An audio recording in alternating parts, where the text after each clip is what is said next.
Welcome everyone. Welcome to अलार institute. और इस वीडियो में हम पढ़ेंगे सरस्वती सिंधु सिविलाइजेशन चैप्टर। तो लेट्स स्टार्ट। सो सी, यहाँ पे देखिए क्या लिखा है, first urban civilisation of India.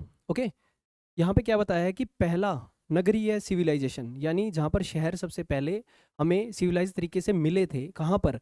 India में। वो कहाँ पर मिले थे हमें? फर्टाइल जमीन किसकी? सरस्वती सिंधु रिवर्स की। सिंधु रिवर यहाँ पर इंडस रिवर सिस्टम को ही इंडिकेट किया है, और सरस्वती रिवर, यानी आप सबसे पहले लिखेंगे इसमें that Saraswati Sindhu river system के पास, जो कि एक फर्टाइल एरिया है। वाई फर्टाइल क्यों है? क्योंकि यहाँ पर रिवर्स जो है नई मिट्टी लेकर आती है, खादर बांगर आप ये सब मिट्टी पढ़ते हैं, वहां पर सबसे पहले नगरीय लोग बसे थे। ठीक है, तो पहला पॉइंट ये हो जाएगा that first urban civilization was found near the plain area of Saraswati Sindhu rivers. ठीक है, इसके बाद देखिए इस सिविलाइजेशन का जो दूसरा नाम रखा गया है वो यही है, सरस्वती सिंधु सिविलाइजेशन। ठीक है, इन्हीं रिवर्स के नाम पे जो है इस सभ्यता का नाम रख दिया, जो कि है Saraswati Sindhu civilization. Okay, then हम देखेंगे सरस्वती सिंधु रिवर्स के नाम से ही हो गया, ये हमने डिस्कस कर लिया। इनके दूसरे अन्य नाम क्या है जो एग्जाम पॉइंट ऑफ व्यू से इंपॉर्टेंट है? वो है इंडस सिविलाइजेशन। ओके, दूसरा हड़प्पन सिविलाइजेशन। अच्छा, हड़प्पन सिविलाइजेशन इसका नाम क्यों आया? इंडस तो ठीक है, रिवर से आ गया। हड़प्पन सिविलाइजेशन इसलिए नाम आता है यहाँ पे, आप देख पाएंगे दयाराम साहनी ने पंजाब के एरिया में, पंजाब प्रांत में सन 1921 में, ठीक है, किसकी खोज की थी? हड़प्पा की खोज की थी। तो सबसे पहली साइट जो हमें मिली थी इस सिविलाइजेशन में वो थी हड़प्पा। ठीक है, और उसी से नाम रख दिया गया हड़प्पन सिविलाइजेशन। ये इसलिए है कि फर्स्ट प्रेफरेंस इसको दिया गया। ठीक है, देन क्रोनोलॉजिकली अगर हम देखें तो इसको कंटेम्प्रेरी माना जाता है, किसके समकालीन माना जाता है भाई? मेसोपोटामिया। ठीक है, मेसोपोटामिया। और दूसरा यहाँ पर क्या है? Egyptian civilization. इजिप्शियन सिविलाइजेशन के कंटेम्प्रेरी माना जाता है। यानी ये दोनों सभ्यताएं जब थी, मेसोपोटामिया की सभ्यता और इजिप्ट की सभ्यता, उसी के समकालीन यानी उसी समय पर हमारे यहाँ पर कौन सी सभ्यता थी? इंडस वैली सिविलाइजेशन, यानी Saraswati Sindhu civilization. Okay, then उसके बाद देखते हैं, हमने देख लिया कि सन 1921 में जो है हड़प्पा की खोज की गई, किसके द्वारा? दयाराम साहनी जी के द्वारा। दूसरी खोज जो हुई वो हुई सन 1922 में, सन 1922 में। ठीक है, किसके द्वारा की गई? R D Banerjee. R D Banerjee का यहाँ पर पूरा नाम क्या हो जाएगा? राखल दास बनर्जी। राखल दास बनर्जी। ठीक है, इन्होंने किसकी खोज की? इन्होंने खोज की मोहनजोदारो की। किसकी खोज की भाई? मोहनजोदारो की इन्होंने खोज की। अच्छा, मोहनजोदारो कहाँ पर है? अगर हम देखें कि हड़प्पा कौन से प्रांत में है, वो हमने देख लिया था स्टार्टिंग में कि वो है पंजाब प्रांत में। कौन से प्रांत में भाई? पंजाब प्रांत में। वहीं पर अगर हम बात करें मोहनजोदारो कौन से प्रांत में है, तो वो है सिंध प्रांत में। ठीक है, सिंध प्रांत में। ये दोनों एरियाज कहाँ पर है? आज के पाकिस्तान में। ठीक है, पंजाब प्रांत और सिंध प्रांत। ओके, इसके बाद देखते हैं that civilization attracted the people specially the archaeologist. ये जो कंप्लीट सिविलाइजेशन थी, इसका अट्रैक्शन सबसे पहले किसके कौन से लोग इससे अट्रैक्ट हुए? वो थे आर्कियोलॉजिस्ट। ठीक है, नॉर्मली ये एक खाली एरिया था, यहाँ पर कुछ कंस्ट्रक्शन वगैरह होती थी, रेलवेज की एक्सेट्रा। लेकिन जब आर्कियोलॉजिस्ट यहाँ पहुँचते हैं तो उनको कुछ चीज़ें मिलती हैं, तो यहाँ पर इंटरेस्ट आता है और भी आर्कियोलॉजी यहाँ पर की जाती है। ठीक है, तो ये थे हमारे कुछ इंपॉर्टेंट पॉइंट्स। इसके बाद देखिए नेक्स्ट हमारे पास एक्सपेंशन। क्या पढ़ेंगे हम भाई? हम पढ़ेंगे एक्सपेंशन। इसका मतलब क्या है? यहाँ से तात्पर्य है कि इंडस वैली सिविलाइजेशन कहाँ से कहाँ तक फैला हुआ था, कितना उसका एरिया था, कौन कौन सी उसमें इंपॉर्टेंट लोकेशंस हैं, या आज के समय की कौन कौन सी स्टेट्स या कौन कौन से एरिया तक वो फैला हुआ है। ठीक है, तो देखिए expansion of Saraswati Sindhu civilization was from Alamgirpur. कहाँ पर है? सबसे पहला पॉइंट है आलमगीरपुर। कहाँ पर है भाई? Western UP.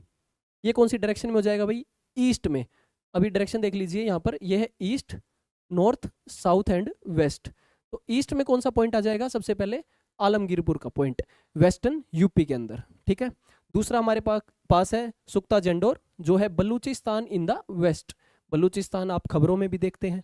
ठीक है, रिसेंट जो इंडो पाक जो कन्फ्लिक्ट हुआ था उसमें भी बलूचिस्तान का आप नाम देख रहे थे बार बार। तो ये हो जाएगा यहाँ पर बलूचिस्तान का एरिया वेस्ट में, और आलमगीरपुर का एरिया कहाँ पर हो जाएगा, ईस्ट डायरेक्शन में, ठीक है। Then we have Manda Jammu in the north. तो नॉर्थ में कौन सा एरिया है भाई, मांडा एरिया नॉर्थ में पड़ता है। ये पॉइंट्स है, important points exam point of view से, ठीक है। मांडा कहाँ है, नॉर्थ में, किस एरिया में पड़ता है, ये हमारा जम्मू में हो गया। आलमगीरपुर हो गया वेस्टर्न यूपी के अंदर, और इसके अलावा हमारे पास बलूचिस्तान में सुख्ता जंडोर हो गया, ठीक है। वहीं पर अगर हम बात करें साउथ में, तो वो है दैमाबाद, ठीक है। कौन सा है भाई, दैमाबाद इन महाराष्ट्र, साउथ में। तो सबसे साउथ का पॉइंट कौन सा हो जाता है भाई, दैमाबाद इन महाराष्ट्र, ठीक है। ये 4 पॉइंट्स आपको अच्छे से याद रखने हैं। अब हम बात करते हैं कि कहाँ तक कितना एरिया है इसका, ठीक है। तो एरिया आप याद कर लीजिए 2,15,000 स्क्वायर किलोमीटर, ठीक है। कितना भाई, 2.15 लाख किलोमीटर स्क्वायर, ठीक है, या 2,15,000 स्क्वायर किलोमीटर, ये इसका एरिया हो जाता है। देन हम बात करेंगे इसकी चौड़ाई की और लंबाई की, ठीक है। यानी हम ईस्ट से वेस्ट किस डायरेक्शन में कितने किलोमीटर तक है ये, और नॉर्थ से साउथ कितने किलोमीटर तक है, ठीक है। ये भी एक इंपॉर्टेंट क्वेश्चन है। अगर हम ईस्ट से वेस्ट देखें तो ये है 1600 किलोमीटर, कितना भाई, 1600 किलोमीटर। और वहीं पर अगर हम बात करें नॉर्थ से साउथ, तो वो है 1400 किलोमीटर, यानी 1400 किलोमीटर ओनली, ठीक है। कौन कौन सी स्टेट में है आज के टाइम की अगर हम बात करें, इंडिया की कौन कौन सी स्टेट्स जो है इंडस वैली सिविलाइजेशन के पार्ट में आती है। सबसे पहले हमारे पास पंजाब का एरिया, देन हरियाणा, ऐसे देखते हैं। फिर जम्मू कश्मीर तो है ही, हमने मांडा जो है लोकेशन इसके अंदर पढ़ी थी, ठीक है। इसके बाद हमारे पास वेस्टर्न यूपी, देखिए कंप्लीट यूपी नहीं है, वेस्टर्न यूपी हमने आलमगीरपुर जो लोकेशन है वो इसमें देखी थी, ठीक है। Then we have north Rajasthan, Gujarat, okay. ये तो हो गई इंडिया की स्टेट्स जो इंडस वैली के अंदर आती है, ओके। अब हम बात करेंगे पाकिस्तान के अंदर, तो बलूचिस्तान का एरिया, सिंध प्रोविंस, ये उनके प्रांत हैं। पंजाब का प्रांत हो गया, सिंध का प्रांत हो गया, ये पाकिस्तान में पड़ते हैं मेनली, ओके। अब हम बात करते हैं इंपॉर्टेंट लोकेशंस की। बहुत सारी लोकेशंस हैं, क्योंकि जब आपने देख लिया कि 2,15,000 स्क्वायर किलोमीटर का एरिया है, तो 1 2 3 लोकेशंस तो होंगी नहीं, बहुत सारी इसमें लोकेशंस हैं, लेकिन हम इसमें देखेंगे इंपॉर्टेंट लोकेशंस ओनली, ठीक है। सबसे पहले हमारे पास राखी गढ़ी और बनावली, कहाँ पर है ये, हरियाणा में। कहाँ पर है भाई, हरियाणा में। तो ये एक इंपॉर्टेंट पॉइंट है हरियाणा की। देन सिंध में हमने पढ़ा था, आर डी बनर्जी जी जो हमारे थे, उन्होंने इसकी खोज की थी 1922 में, क्या नाम है, मोहनजोदारो, ठीक है। फिर है हमारे पास सबसे पहली साइट जो हमने खोज की वो है हड़प्पा, किस प्रांत में है, पंजाब के प्रांत में। गुजरात में इंपॉर्टेंट लोकेशन है वो है धोलावीरा, और भी है बट ये कुछ इंपॉर्टेंट है। एक हमारे पास राजस्थान में यहाँ पर कालीबंगन, ठीक है, राजस्थान में। ये हमारे पास कुछ इंपॉर्टेंट मेजर टाउन्स हैं, है ना। मैंने बताया आपको कि लोकेशंस तो बहुत सारी हैं, लेकिन कुछ इंपॉर्टेंट टाउन्स जो उस टाइम पे पॉपुलर थे या जिनके सबूत हमें ज़्यादा मिले हैं, उनको हम पहले डिस्कस कर लेते हैं, ओके। देन नेक्स्ट आते हैं हम यहाँ पर लोकेशंस देख लेते हैं, कौन सी साइट कहाँ पर है, कुछ इंपॉर्टेंट चीज़ें देख लेते हैं। सबसे पहले हमने डिस्कस किया था नॉर्थ से साउथ एंड ईस्ट से वेस्ट जो इनका एक्सटेंशन है उनकी लोकेशंस को। तो हमने बताया कि मांडा जो है वो कहाँ पड़ता है भाई, नॉर्थ में। कहाँ पर था भाई, जम्मू, ठीक है, ये हमने पढ़ लिया था। दैमाबाद हमने देखा था भाई साउथ में है, कहाँ पर पड़ता है भाई, महाराष्ट्र में, ये भी हमने देख लिया था, ठीक है। देन सुख्ता जंडोर हमने देख लिया था, बलूचिस्तान में पड़ता है, ठीक है। देन आलमगीरपुर कहाँ पर पड़ता है, वेस्ट यूपी में, वेस्ट यूपी में। ये हमने इंपॉर्टेंट चीज़ें इसमें देख ली थी। अब कुछ साइट्स हमारे पास यहाँ पे, तो आप देखेंगे हड़प्पा कहाँ पर है भाई, हड़प्पा देखते हैं सबसे पहले, यहाँ पर हड़प्पा है, ठीक है।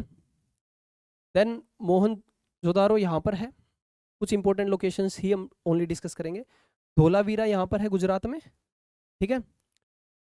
बनावली है, कालीबंगन ये हो गया बनावली, और राखीगढ़ी कहाँ पर है, हरियाणा में। और वहीं पर बात करें कालीबंगन की, वो कहाँ है, राजस्थान में, ठीक है और भी, ठीक है, जैसे मित्ताथल है, रोपड़ है, लोथल है, ठीक है। लेकिन हम वही लोकेशंस यहाँ पे मैप पे मार्क कर रहे हैं जो हमने प्रीवियस उसमें पढ़ा है, ओके। आगे चलते हैं। अब हमारे पास जो टॉपिक है वो है क्रोनोलॉजी। इसका मतलब है कि विद टाइम अगर हम हड़प्पन साइट्स को अरेंज करें तो कौन से साल में किस प्रकार का वहां पर क्या क्या फीचर्स मिले हैं, या फिर कितने टाइम पीरियड में हम उनको बांट सकते हैं, यानी फ्रॉम स्टार्टिंग टू एंड हम इसको डिस्ट्रीब्यूट करके पढ़ेंगे। इसी में क्रोनोलॉजी का ये टॉपिक हमारा होगा। तो सबसे पहले हम देखते हैं क्रोनोलॉजी में दैट इसको हम कितने पीरियड्स में बांट सकते हैं भाई, 3 पीरियड्स में। कितने पीरियड्स में बांट सकते हैं भाई, 3 पीरियड्स में हम इसको बांटते हैं, है ना। किसके हिसाब से, कोई चीज़ तो होगी बांटने के लिए, ऐसे नहीं कि रैंडमली। तो वो है हम रेडियो कार्बन डेटिंग का तरीका यूज़ करते हैं। सेम चीज़ों को मैच करते हुए हम उनको टाइम पीरियड में अलॉट कर देते हैं कि ये इस टाइम पीरियड की ये चीज़ है, according to radio carbon dating. Okay, इन्होंने बताया कि इसके through that Saraswati river valley was inhabited by first agrarian culture before 7500 to 7000 BC. ठीक है, अभी बीसी और एडी में आप फर्क देख लीजिए एक बार। यहाँ पे 0 का टाइम हम मान लीजिए, इसके इस साइड कौन सा टाइम आएगा, एडी यानी एनो डोमिनी, और इधर आ जाएगा बीसी यानी बिफोर क्रिस्ट। ठीक है, बिफोर क्रिस्ट। ठीक है, ओके। तो ये इस साइड आएगा, यानी आज अगर 2025 है तो 2025 में अगर हम 7000 बीसी में चले जाएं तो उसमें हम 2025 को ऐड करेंगे, यानी इतने साल पहले। अगर एडी आ जाए तो हम माइनस करेंगे, यानी इतने साल पहले। ठीक है, ये सिंपल सा तरीका है। तो देखते हैं आगे। तो इन्होंने बताया रेडियो कार्बन डेटिंग से, क्या बताया भाई रेडियो कार्बन डेटिंग से, उसको देखते हैं सबसे पहले कि भाई आज से लगभग 7500 टू 7000 बिफोर क्रिस्ट यहाँ पर पहले खेती करने वाले लोग सरस्वती रिवर के पास आकर बस गए थे। ठीक है, ये पहला पॉइंट है। लेकिन धीरे धीरे क्या हुआ, 3200 बीसी पूर्व यहाँ पर धीरे धीरे शहर बनने लगे, शहरों की प्लानिंग होने लगी। नॉट प्रॉपर शहर, एकदम से कोई भी चीज़ नहीं बनती है। टाउन की प्लानिंग होने लगी, धीरे धीरे राइटिंग आई, लोग लिखने लगे, सील्स, निशान, चिन्ह, मोहर मोहर वगैरह जो यूज़ होती हैं, और मेजरमेंट वगैरह होने लगी ज़मीन की या गली या किसी भी चीज़ की, या हम कहीं मेजरमेंट में वेट है, कोई लेंथ है ना, ये सब चीज़ें धीरे धीरे बनने लगी। ये इस एरिया में, किस एरिया की बात कर रहे हैं हम, सरस्वती रिवर सिस्टम की पहले हम बात कर रहे हैं। ठीक है, तो यहाँ पर क्या हुआ कि ये जो एग्रीकल्चर करने वाले लोग आए थे, मान लीजिए ये सरस्वती रिवर है। ठीक है, यहाँ पर इतने साल पहले, कितने साल पहले, इतने साल पहले जो है खेती करने आए थे लोग, यानी एग्रीकल्चर के लोग आकर बस गए। उन्होंने 3-4 हजार साल तक अपनी खेती वगैरह की, या हंटिंग साथ में जो भी चीज़ वो करते थे वो सब किया। देन व्हाट हैपन, लगभग 3200 बीसी पूर्व, यानी उनके कुछ 4000 साल निकले, उसके बाद उन्होंने धीरे धीरे शहर बनाने शुरू किए, राइटिंग करनी स्टार्ट की, या फिर मेजरमेंट वगैरह ये सब स्टार्ट किया। और धीरे धीरे ये जो एग्रीकल्चर वाले लोग थे ये किस में कन्वर्ट हो गए, एक डेवलप्ड रूरल कल्चर में। ठीक है, किस में कन्वर्ट हो गए भैया, ये एक देखो अभी भी गांव ही था, रूरल कल्चर बन गया, लेकिन कैसा, एक डेवलप्ड, यानी पहले जो ये एक शिफ्टिंग एग्रीकल्चर टाइप से चीज़ करते थे, अब ये टिक के एक जगह पर बसने लगे। ठीक है, आपस में एक्सचेंज हुआ, व्यापार हुआ, कुछ चीज़ें इन्होंने इम्प्रूव की, ये यहाँ पर तात्पर्य है। अभी शहर प्रॉपर नहीं बने हैं, याद रखिएगा, अभी सिर्फ ये ग्रामीण ही एरिया है, बस विद सम डेवलपमेंट। ठीक है, कब की बात कर रहे हैं हम, 3200 बीसी की। ठीक, इसके बाद देखो ये हमने पढ़ लिया, developed rural culture which developed the characteristics of first urban life by 2600 BC. अगर आप यहाँ पर देखेंगे, थोड़ा इससे समझिए कि पहले पेज में क्या था, हमने बताया 3 पीरियड में हम पढ़ेंगे इसको। पहले फेज में क्या था कि इतने साल तक सिर्फ खेती करते रहे, 3200 तक खेती करते रहे। उसके बाद इन्होंने थोड़ा बहुत अपने आप को अरेंज किया, चीज़ें सीखी, और यहाँ पर बन गया गांव का एक कल्चर, लेकिन थोड़ा सा डेवलप्ड एज कम्पेयर टू इसके। यहाँ तक समझ में आ गया। देन फेज 2 आया, कब आया, 2600 में क्या हुआ, यही जो गांव के डेवलप्ड लोग थे ये शहरीकरण कर चुके हैं, प्रॉपर वे में शहर बन चुके हैं, यानी यहाँ पर आ गया एक अर्बन पीरियड। कब आया भाई, 2600 से 1900। कब आया भाई, 2600 से 1900। ये टाइम पीरियड आपको याद रखना है। इससे पहले का अगर थोड़ा बहुत ना भी याद आए कोई बात नहीं, but this is very important. 2600 से लेकर 1900 बीसी पूर्व। ठीक है, और लास्ट है आपका थर्ड फेज जिसको हम बोलते हैं लेटर पीरियड, यानी 1900 से 1300 बीसी। यानी अभी हम इसमें देखते हैं क्या था 1300 में क्या हुआ। धीरे धीरे क्या हुआ, शहर बनने लगे, इंडिया की पहली अर्बन सिविलाइजेशन बन गई। यहाँ पर एक क्वेश्चन बनेगा कि भारत की पहली अर्बन सिविलाइजेशन कौन सी थी, आंसर आएगा Indus valley civilization, Harappan civilization, Saraswati Sindhu civilization, इनमें से कोई भी ऑप्शन आ जाए या तीनों आ जाए तो ऑल ऑफ दीज, ठीक है, ये आपका आंसर हो जाएगा। धीरे धीरे 1900 में क्या हुआ, देखो ये रहा 1900, ठीक है, ये दोबारा से ग्रामीण कल्चर में ढलने लगे, यानी डिक्लाइन होने लगा। और धीरे धीरे 1300 तक क्या हुआ, ये अर्बन सिविलाइजेशन कोलैप्स हो गया ड्यू टू वेरियस रीजन, उनको हम आगे पढ़ेंगे। बहुत सारे रीजंस थे इसका कोलैप्स होने के, ठीक है, शहर एकदम से गांव तो नहीं बनता, विद टाइम क्या फैक्टर्स रहे वो सब हम आगे देखेंगे, ठीक है। ये चीज़ समझ लीजिए, पहले ये खेती करते थे, खेती करते करते इन्होंने खुद को डेवलप किया, लेकिन गांव में ही रहते थे, अभी रूरल कल्चर ही है, गांव में ही रहते हैं। कब तक, 2600, ठीक है, बीसी। 2600 1900 तक क्या बना, शहर बन गए proper, economy, society, polity everything जो है वो शहरीकरण हो गया। और 1900 से लेके 1300 तक क्या हुआ, कोलैप्स हो गया, यानी लेटर पीरियड आ गया। ये 3 पीरियड आपको याद रखने हैं, ठीक है। इसके बाद देखिए नेक्स्ट, अब हम देख रहे हैं कि मेन टाइम कौन सा था। हमने मेन टाइम देखा 2600 से 1900 बिफोर क्रिस्ट, राइट। अब इसके अंदर क्या बन रहे थे, हमने देखा अर्बन कल्चर, यानी शहर। अगर शहर बने हैं तो सिंपल तरीके से तो बने नहीं। तो नेक्स्ट टॉपिक जो हमारा है वो है टाउन प्लानिंग, यानी शहर जो है टाउन की प्लानिंग कैसे हुई।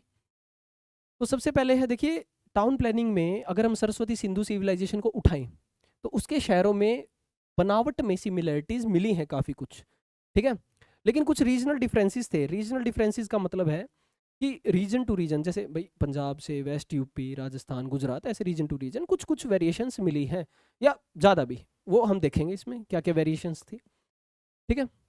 अभी हम टाउन्स में देखते हैं सबसे पहले कि इस सभ्यता में जो टाउन्स थे, पहले हम देखेंगे सिमिलरिटी कि क्या क्या चीज़ें थी जो कॉमन है, ठीक है। तो अगर हम कॉमन चीज़ों पे चलते हैं यहाँ पे, तो सबसे पहले यहाँ पर 2 माउंट्स मिले हैं। क्या मिले हैं भाई, 2 माउंट्स, ठीक है, एक पोर्शन इधर और एक पोर्शन इधर, 2 माउंट्स हमें मिले हैं। कौन सी डायरेक्शन में लिखा हुआ है, ईस्ट में, एक मिला है ईस्ट में और एक मिला है भाई वेस्ट में, ठीक है जी। रेजिडेंशियल एरिया किस में था, ईस्ट में। तो अगर हम बात करें यहाँ पे थोड़ा सा इसको, ये रहा ईस्ट में कौन सा एरिया भाई, रेजिडेंशियल एरिया। रेजिडेंशियल एरिया यहाँ पर यानी रहने का एरिया बना हुआ था ईस्ट डायरेक्शन में, ये इंपॉर्टेंट है। कौन सी डायरेक्शन में भाई, ईस्ट में। इसको आप ऐसे याद कर सकते हो कि सूरज जो है ईस्ट से स्टार्ट होता है, ठीक है, उगता है, तो वहीं पर लोग रहते थे। इस टाइप से आप कोई ट्रिक बना के याद कर सकते हो, अदरवाइज ये याद हो भी जाएगा, ठीक है। तो ईस्ट से वेस्ट डायरेक्शन में हमने देख लिया। ईस्ट में क्या थे भाई, रहने के लिए एरिया बना हुआ था जिसको हम बोलते हैं रेजिडेंशियल एरिया, ठीक है। और जो दूसरे फोर्ट्स थे वो किस डायरेक्शन में थे भाई, वेस्ट में। कहाँ पर थे भाई, वेस्ट में। ये रहा यहाँ पर फोर्ट्स, यानी किले वगैरह, जो पॉलिटिकली इंपॉर्टेंट राजाओं के लिए जो एरिया होता है वो कौन सी डायरेक्शन में था, वेस्ट में। नॉर्मल रहने के लिए जो घर वगैरह बने हुए थे, टाउन जो प्रॉपर एक शहर मार्केट वगैरह, वो कहाँ था, ईस्ट में, ठीक है। आगे दो, इनके अंदर स्ट्रॉन्ग रैम्पेट्स थे, मतलब दीवारें बनी हुई थी, चारों तरफ बाउंड्री थी, यानी डिफेंस सिस्टम था, ठीक है। ट्यूरेट्स वर बिल्ट ऑन डिफेंस रैम्पेट्स। अब ट्यूरेट्स और रैम्पेट्स ये सब क्या है, दीवारों के ऊपर मीनार बनी हुई थी छोटी छोटी, मतलब एक एरिया जहाँ से देखा आपने देखा होगा तीर चलाने वाले बैठे होते हैं वहाँ पर सैनिक, ठीक है, तो वो सब उनके लिए एरिया बना हुआ था जहाँ से वो निगरानी रखते थे, वो हो गया आपका ट्यूरेट्स, ठीक है। अब यहाँ पर देखते हैं कि इस साइड कौन रहता था, इस साइड कौन रहता था। तो कॉमन मैन, व्यापारी, क्राफ्ट पर्सन, जो कुछ बनाने वाले हैं, टॉयज है या कुछ भी वो बना रहे हैं, ठीक है, आर्टिस्ट हैं या वर्कर्स हैं, वो इस टाउन में रहते थे दोनों, ठीक है। अभी हम देखेंगे इस साइड क्या। दूसरी तरफ थी एडमिनिस्ट्रेटिव बिल्डिंग, जहाँ से सरकार चलती थी या राजा वगैरह अपना काम करते थे। पब्लिक बिल्डिंग्स थी, यानी सरकारी बिल्डिंग्स। और ग्रेनरी, इंपॉर्टेंट टॉपिक, ये कहाँ थे भाई, फोर्ट में। कहाँ पर थे, इसके अंदर, फोर्ट्स में। तो आपको यहाँ से 2 चीज़ें याद हो जाएंगी। पहली चीज़ तो ये कि ईस्ट में क्या था, लोगों के रहने की व्यवस्था और मार्केट। पोर्ट में क्या था भाई, हमारे पास ग्रेनरीज, अनाज रखने का भंडार, पब्लिक दफ्तर हो गए, और एडमिनिस्ट्रेशन चलाने के लिए, जैसे आज के टाइम विधानसभा, लोकसभा, पार्लियामेंट, ये सब है, वैसे ही पोर्ट के अंदर ये सब चीज़ें थी, ठीक है। अभी आप देख सकते हैं कौन कौन सी चीज़ें यहाँ पर टाउन प्लानिंग में यूज़ की जाती थी। दीवारें, ये सब जो 4 दीवारी जो दीवारें हैं, ramparts, roads, drains, buildings and measurement of bricks. Bricks को भी मेजर करके ही यूज़ करते थे, ठीक है, ऐसे नहीं रैंडमली कुछ भी साइज बना दिया। तो ये था आपका सबसे पहला पॉइंट इसमें टाउन प्लानिंग के अंदर। नेक्स्ट आप देख सकते हैं टाउन प्लानिंग में आप मोहनजोदारो का एक ग्रेट बात है, तो आपसे पेपर में पूछा जा सकता है, ठीक है। कि भाई ग्रेट बाथ कहाँ पर था, ग्रेट बाथ कहाँ पर था भाई, ग्रेट बाथ था भाई मोहनजोदारो के अंदर। ठीक है, तो ये याद होना चाहिए आपको अच्छे से। देन आप देख सकते हैं लोथल के अंदर पोर्ट। अच्छा लोथल कहाँ है भाई, ये है गुजरात में, गुजरात में ये है। ठीक है, गुजरात के अंदर है, आप इसको याद रखिएगा अच्छे से। ठीक है, देन देखो हमने देखा कि रोड्स तो बहुत इंपॉर्टेंट चीज़ थी ही यहाँ पर। रोड्स जो है टाउन प्लानिंग का एक इंपॉर्टेंट प्लेस यहाँ पर है, किसके अंदर हम बात कर रहे हैं यहाँ पर, हड़प्पन सिविलाइजेशन के अंदर। इसमें रोड्स जो है 5 से 6 ब्लॉक्स में डिवाइड किया रखा था टाउन को। आप देख सकते हैं यहाँ पर, लेट्स सपोज करिए ये टाउन है, अभी तो एक ग्रेट बात का ये है एग्जांपल, ये बाकी तो टाउन है। ठीक है, इसके अंदर आप देखेंगे रोड्स जो है देखो अलग अलग सेक्शन में डिवाइड करता है, 5 से 6 डिवीजन में जो है हड़प्पन सिविलाइजेशन को डिवाइड करते थे रोड्स, इसलिए रोड्स क्या है इंपॉर्टेंट पार्ट हो जाते हैं इस सिविलाइजेशन के। मेन रोड जो होता था, मेन रोड बिल्कुल वो होता था कितना चौड़ा भाई, 9.15 मीटर तक चौड़ाई उसकी होती थी। लेकिन गलियों की बात करें स्ट्रीट्स की, तो वो होते थे 3 मीटर वाइड, एवरेज, ये एवरेज है। अब वहीं पर बात करें हम, कालीबंगन राजस्थान में है, राखीगढ़ी हरियाणा में है, मित्ताथल हरियाणा में है।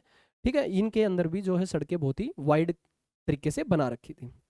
रोड्स अनपेव्ड थे यानी कच्चे रोड थे। स्पेशल अटेंशन किस पे दी जाती थी, सफाई पे, इंपॉर्टेंट थिंग, स्वच्छ भारत अभियान टाइप्स कि क्लीनलीनेस पे बहुत ज़्यादा जोर दिया जाता था हड़प्पन सिविलाइजेशन में।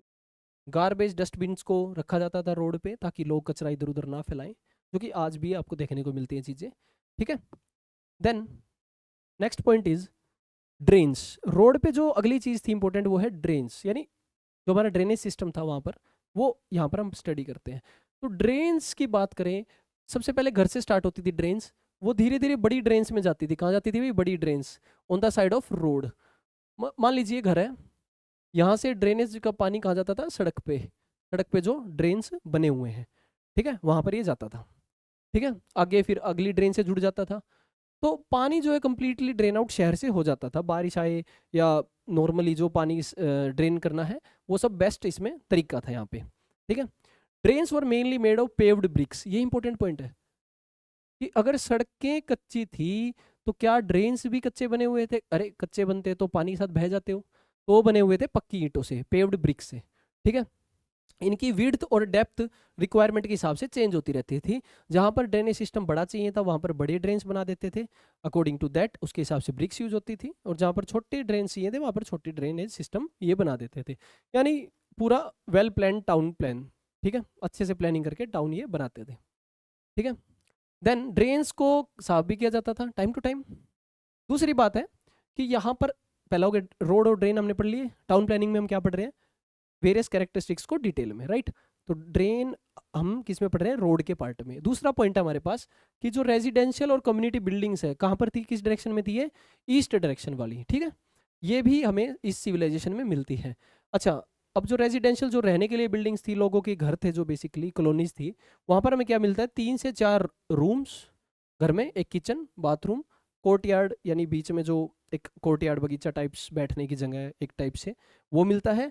ये मिडल में मिलता है, बिल्डिंग के मिडल में।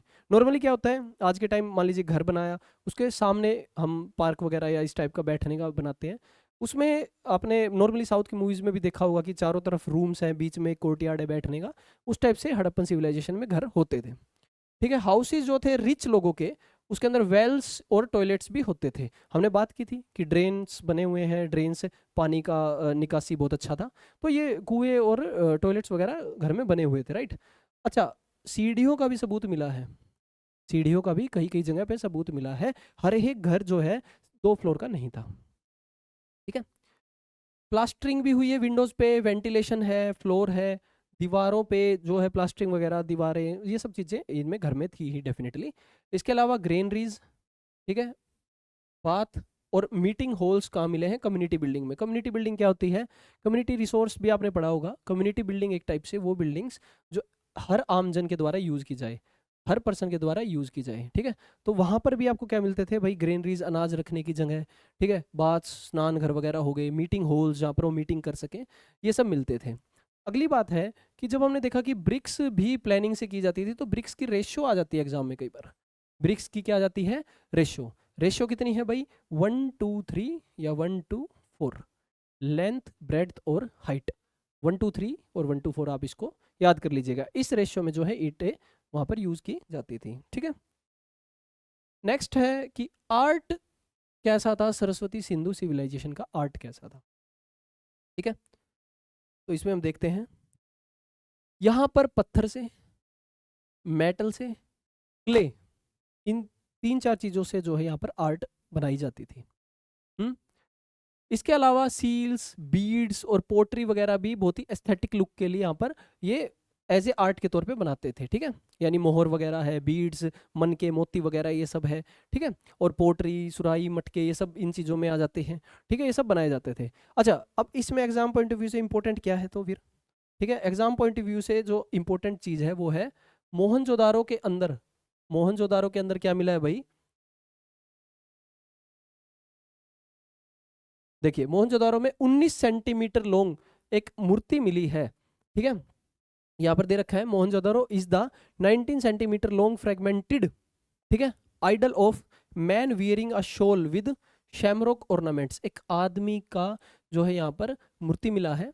ठीक है, उसमें उन्होंने ऑर्नामेंट्स पहन रखे। कितने सेंटीमीटर है, 19 सेंटीमीटर। कहाँ मिला है, मोहनजोदारो में। ये इंपॉर्टेंट है नेक्स्ट। ठीक है, और फिर ऐसे ही एक मेटल डांसर की मूर्ति मिली है। कहाँ से मिली है, सेम मोहनजोदारो से ही, मोहनजोदारो से ही मिली है दोनों चीजें। ये आपको बहुत अच्छे से याद रखनी है। ठीक है, इसके अलावा क्ले के मूर्तियां भी मिली हैं। ठीक है, मैन, वीमेन, एनिमल्स, बर्ड्स, इन सब की। और ह्यूमंस के जो बहुत सारी मूर्तियां हैं उनके साथ हमें दो चीज़ें देखने को मिलती हैं। एक वो ऑर्नामेंट्स पहनते थे, दूसरा हेड ड्रेस। ठीक है, यानी मुकुट वगैरह ये सब पहनते थे। ठीक है, एनिमल्स और बर्ड्स की बात करें, इसमें कौन कौन से एनिमल और बर्ड्स ज़्यादातर आए हैं आप देख सकते हैं यहाँ पर। बुल्स हैं, शिप, गोट्स, डॉग्स। ठीक है, इसके अलावा हमारे पास यहाँ पर elephants, pigs, peacocks, ducks, parrots and pigeons. ये आप नॉर्मली इसको रीड आउट करेंगे तो सभी याद हमें आपको इसमें नहीं करने। ठीक है, बस देखना है कि मेनली कौन कौन से एनिमल्स यहाँ पर मिलते थे और बर्ड्स कौन से मिलते थे। ठीक है, इसके बाद है हमारे पास, आप देख सकते हैं यहाँ पर, ये जो है आइडल ऑफ मैन है जो मोहनजोदारो से मिला। इसके अलावा क्ले की मूर्तियाँ ये सब मिलती रहती थी। इसमें वेरियस स्ट्रक्चर जो है हमारे बनते रहते थे। ठीक है, अगला जो है वो है सील्स। ये एक इम्पोर्टेंट प्लेस है सरस्वती सिंधु सिविलाइजेशन के अंदर। इसका एक अहम रोल है यहाँ पर। सील्स की शेप की होती थी, ये इंपॉर्टेंट है हमारे लिए। ये है स्क्वायर और रेक्टेंगुलर शेप की। अच्छा, सील ब्लैंक नहीं होती थी, वो मोहरे ब्लैंक नहीं होती थी बिल्कुल भी।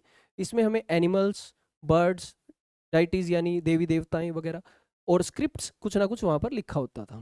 ठीक है, ज्वेलरी की बात करें तो उसमें बीड्स है, बेंगल्स है, नेकलेस, ब्रासलेट, रिंग्स, ये सब हमारे पास ज्वेलरी के तौर पे यूज होते थे। ओके, किससे बनती थी ज्वेलरी, गोल्ड से, सिल्वर से और कॉपर से। ठीक है, देन वी हैव, इसके अलावा स्पोर्ट्स भी वहाँ पर एक इम्पोर्टेंट रोल प्ले करता था। और आर्ट में हमारे पास पोट्री और कुछ हाउस होल्ड आइटम्स भी उनके द्वारा बनाए जाते थे आर्ट के अंदर। ठीक है, कुछ यूजफुल वर्ड्स हैं जो आप देख सकते हैं इसमें, जो बार बार रिपीट हो रहे हैं यहाँ पे। स्टील है, bath, granary, fort, workshop, script, community hall, ये सब हम प्रीवियसली 2-3 स्लाइड्स में अच्छे से डिटेल में पढ़ चुके हैं। Okay, so thank you everyone. आज ये था पार्ट 1 हमारे चैप्टर का, सरस्वती सिंधु सिविलाइजेशन का। मिलते हैं हम नेक्स्ट वीडियो में। Thank you.